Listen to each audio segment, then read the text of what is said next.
আসসালামু আলাইকুম। কেমন আছেন? আশা করি ভালো আছেন। আমরাও আল্লাহর রহমতে ভালো আছি। তো প্রতিদিনের মতন আজকে আবার ভিডিও নিয়ে আপনাদের সামনে হাজির হলাম। আজ দুপুরে কি রান্না করি সেটা আপনাদের সঙ্গে শেয়ার করব। তো আমাদের সঙ্গে থাকবেন, পুরো ভিডিওটি দেখবেন।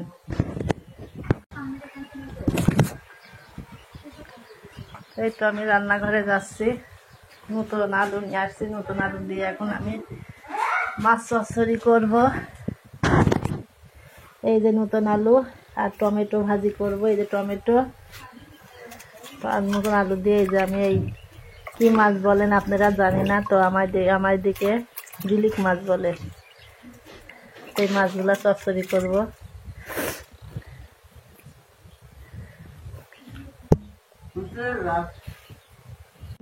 টমেটো আমি কেটে নেব, কাটার পরে আবার আপনাদের সঙ্গে শেয়ার করব। তো ওই যে টমেটো ভাজি কোটা হয়ে গেছে, এদিকে আমি আলু কেটে রাখছি। আলুটা আগে দিয়ে ভাজি করে নিয়ে তারপর টমেটো দেব, না হলে আলু সিটকি হয়ে যায়। তো কীরকম করে ভাজি করে আপনাদের সঙ্গে শেয়ার করব।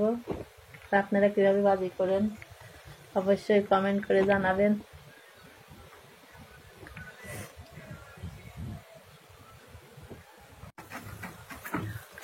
তো টমেটো ভাজির জন্য আমি ঝাল পেঁয়াজ রসুন দিয়ে দিলাম কড়াইয়ের উপর। এবার দিয়ে দেবো তেল।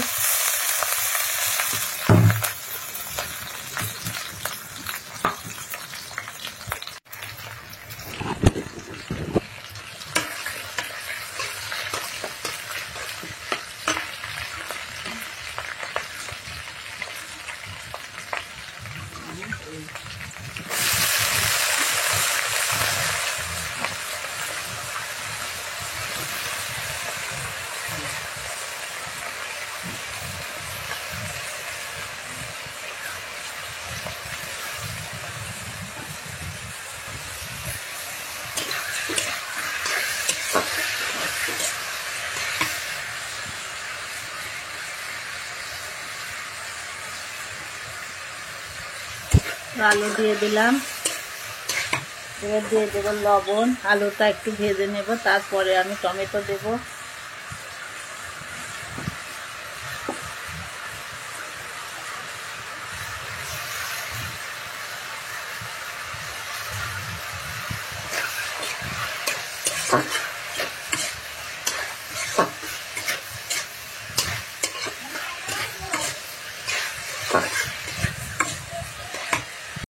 আলু কিছুক্ষণ ভাজা হয়ে গেছে, আলুটা একটু আপনারা আস্তে জালে ভেজে নেবেন। এবার আমি টমেটো দিয়ে দেব।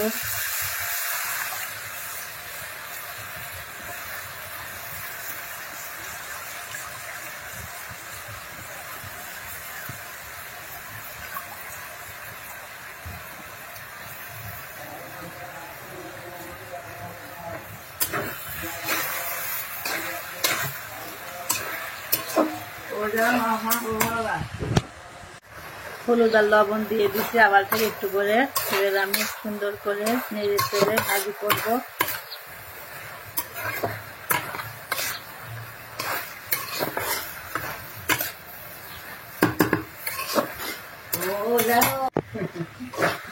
এই তো আমার টমেটো ভাজি হয়ে গেছে।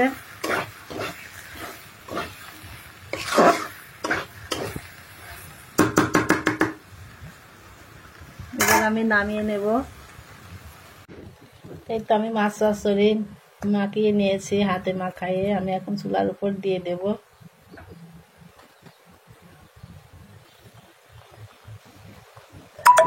এই তো আমার এই জায়গাতে টমেটো ভাজি, এই জায়গায় চচ্চড়ি। এই যে তো 3 রকমের রান্না হলো আজকে।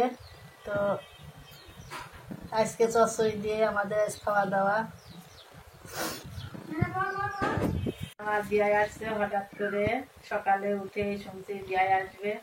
তো বৌমাকে নিতে অনেকদিন যায় না, কক্সবাজার বেড়ায় আসছে। তারপরে প্রায় মনে হয় অনেকদিনই, 1 মাস হয়তো বা যাওয়া হয় না ওর।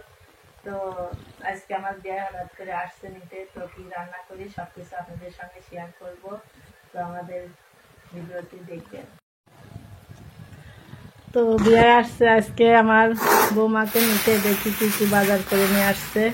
আমার বিয়ে আবার গরুর মাংস খায় না, সেদিনকে আসছিল রান্না করেছি, খায় নাই। তো এই যে মুরগি নিয়ে আসছে আজকে, ব্রয়লার না অবশ্যই লিয়ার মুরগি মনে হয়। এই যে লাল কামড়া পশম, এটা কাকচি মাছ,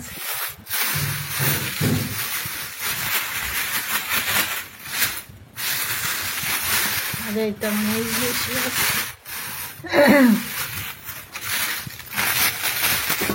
এই যে ইলিশ মাছ। আর দেখি কি রান্না করা যায়। আর একটা ভাজি করব, ডাউল করব। হঠাৎ করে নিতে আসছে, ওর ম্যারেজ ডে 1 তারিখে। ইলিশটা রান্না করা হয়ে গেল, আমি এখন নামিয়ে নেব। আজকে মাছটা রান্না করা হয়ে গেছে, মুরগির মাংসটাও রান্না করা হয়ে গেছে, কারণ রান্নার সময় আমি দেখাতে পারি নাই।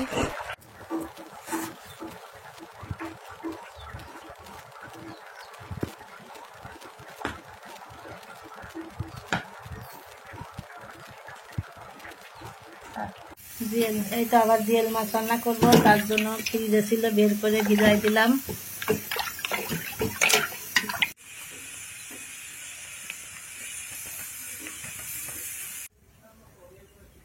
এখানে আমার মাংস রান্না হয়ে গেছে। আমি এখন জিয়েল মাছটা রান্না করব, তার জন্য আমি ধুয়ে পরিষ্কার করে এখন আমি জিয়েল মাছটা হালকা করে ভেজে নেব। জিয়েল মাছ রান্না করার জন্য আমি মশলাটা কষায় পানি দিয়ে দিলাম। পানিটা দেওয়ার পরে দেখেন তরকারিটা ফুটে এখানে আমার জিয়েল মাছ রান্নাটা হয়ে গেছে। আমি নামিয়ে ফেললাম। তো আমার বিয়ায় চলে আসছে, আবার খাওয়া দাওয়ার পরে চলে যাবে, তাই ওরা রেডি হয়ে বারান্দার উপরে দাঁড়িয়ে আছে। ওরা এখন বাইরে থেকে বের হয়ে যাচ্ছে। তো ওরা এখন গাড়িতে উঠে গাড়িটা ছেড়ে দিল। তো আমি আজকে আপনাদের সামনে কিছু কথা বলবো। কথাটা হলো যে আমাদের নিয়ে আপনারা এত কমেন্ট করেন, সে বলার কথা না। কারণ আপনারা কি ক্ষতি করছে আমি বুঝতে পারি না। কারণ আমার বৌমা কালকে গেছে, ওর আব্বা এসে নিয়ে গেছে, তার জন্য আপনারা অনেক কমেন্ট করছেন। এত বাজে কমেন্ট করা তো উচিত না আপনাদের। কারণ ওর আব্বা এসে নিয়ে যেতে পারে না তাই বলেন। আপনাদেরকে বাপকে নিয়ে যায়নি আপনারা, না খালি স্বামীর সাথে গিয়েছেন তাই বলেন। ওর আব্বু আসে, ওর আম্মু দাদি তার অসুস্থ জন্য আম্মু আসতে পারে নাই, তোর আব্বু সেই জন্য এসে নিয়ে গেছে। তার জন্য আপনারা অনেক কথা বলছেন। তো আপনারা এভাবে কমেন্ট করবেন না। কমেন্টগুলো দেখলে পারে খুব খারাপ লাগে। আবার আমাকে বলেন যে লোভী। আমি কিসেতে লোভ করলাম বলেন তো আপনারা? আমি যেরকম আগেও ছিলাম এখনো সেরকমই আছে, কিসে লোভ করলাম আমি? আপনারা এগুলা বলেন, এগুলা বললে না অনেক দুঃখ লাগে মনের ভিতরে। আমার সাথে তানজিলার কোনোদিনও ঝগড়া নাই। ঝগড়া আমি করবো কি? কার সাথে ঝগড়া করবো বলেন? আমার কি 2টা 3টা ছেলে নিয়ে আমি তার সাথে ঝগড়া করব? আপনারা খালি বলেন ঝগড়া লাগছে, অশান্তি হয়েছে। কিসের জন্য অশান্তি হবে? একটু যদি কোনো ভুল হয়েও থাকে একটু শুদ্ধা নিলে হয়ে যায়। কিন্তু আমরা তো তার সাথে ঝগড়া করি। আমার যার সাথে 20-22 বছর সংসার করি তাই তার সাথে কোনো ঝগড়া নাই। আর তাই আমার তো মেয়ে, আমি মেয়ে হিসাবেই নিয়ে আসছি তানজিলাকে, আমি তো বেটার বউ হিসাবে নিয়ে আসিনি। তাই বলেন, আপনারা কোনোদিনও শুনতে পারবেন না যে শাশুড়ির সাথে তানজিলার ঝগড়া লাগছে। কোনোদিনও এই মাইন্ড নিয়ে চলবেন না, মন মাইন্ড নিয়ে। তো আমরা ঝগড়া করি না, আমার শাশুড়ির সাথেও আমরা ঝগড়া করি না। যদি এক কথা হয় তখনই আমরা সারি যাই। আমরা কোনো সময় মুখ গুমরা করে বসে থাকি না। আপনারা যা মনে করেন তা না। তো আমার অনুরোধ, আপনারা খারাপ কমেন্ট করবেন না। আপনারা সবসময় ছোট মানুষ, একটু ভালো কমেন্ট করবেন যাতে ওর মনটা ভালো হয়, সবার কাছে প্রশংসা করতে পারে। তো সেইভাবে কমেন্ট করবেন। আর একটু কথা বলে আপনাদের এই ভিডিওটা শেষ করে দেব। কারণ আমার আজকে 30 বছর বিয়ে হয়ে গেছে, কিন্তু আমার আজ পর্যন্ত কারোর সাথে ঝগড়া হয় নাই। আপনারা মনে করতে পারেন আমি ঝগড়াটে কি, কিন্তু না, আমি কোনো দিন কারোর মনে ব্যথা দিয়ে কথা বলি না। কারণ সবাই জানে আমার মনটা খুব নরম। কেউ যদি দুঃখ করে এসে বলে যে আমার কিছু টাকা লাগবে, আমার ঘরে চাল থাকুক আর না থাকুক আমি তার টাকা বের করে দিছি। বুঝছেন, আমি হলে এইরকম ধরনের মানুষ। কারো চোখের পানি, আমি চোখের পানি ফেলবো, কিন্তু কারো চোখের পানি দেখলে আমার ভালো লাগে না। তো এরকম করে আমি অনেক ক্ষতি হয়েছি, মানুষের কষ্ট বুঝতে পারি না, কষ্ট ভালো লাগে না। আমার ঘর থেকে আমি সব কিছু বের করে দিই, দিয়ে দিয়ে আজকে এ পর্যন্ত। তো আপনারা যা মনে করেন তাও কিন্তু না। আমি কীরকম মানুষ আপনারা আসলে দেখলে বুঝতে পারবেন সরাসরি। আর সেদিনকে আমার শাশুড়ির কারেন্ট বিল নিয়ে আপনারা অনেক কমেন্ট করেছেন। শাশুড়িকে আমি ইয়ার্কি মারি বললাম যে এখনো তোমার দাদির ঘরে লাইট ফ্যান চলে। আমার শাশুড়ি সকালে নামাজ পড়ে হাঁটতে যায় পথে, ফ্যান চলে, দেখি যে ফ্যান ঘুরে যাচ্ছে। আমি উঠান ঝাড়ু দিতে গেলে দেখি, তো তা কিছু বলি না। সেদিনকে কারেন্ট বিল দেখে তো মুখ দিয়ে বের হয়ে গেল যে তোমার দাদির এখনো ফ্যান লাইট চলে, আমরা শীতে কাঁথা গায়ে দিই আর তোমার দাদির ফ্যান চলে। এজন্য আপনারা অনেক কমেন্ট করেছেন। তো আমাদের কারোর সংসার নিয়ে অত কথা বলাটা আপনাদের উচিত না। আমার শাশুড়ি খালি নতুন না, সব সময় ফ্যান চালায়, তো চালাক, আমরা তো নতুন না। আমার 30 বছর হচ্ছে, 30 বছরে আমার শাশুড়িকে আমরাই দেখাশোনা করছি। আমার শাশুড়ির অজুর পানি, বাথরুমের পানি, গোসলের পানি সব কিছুই আমাদের তার ঘরে রেডি করে রাখি আসা লাগে। তো আপনারা কে কার কার শাশুড়ি আছে এরকম করেন বলেন তো। আমরা কি করি আমার শাশুড়িকে নিয়ে, আমার শাশুড়ি একদিন আপনাদের বলবে যে আমরা কি রকম আমার শাশুড়ি করি। আপনারা এইভাবে খারাপ খারাপ কমেন্ট করেন, দেখলেও মনটা খুব খারাপ হয়ে যায়। তো আপনারা খারাপ কমেন্ট করবেন না, খারাপ ভাববেনও না।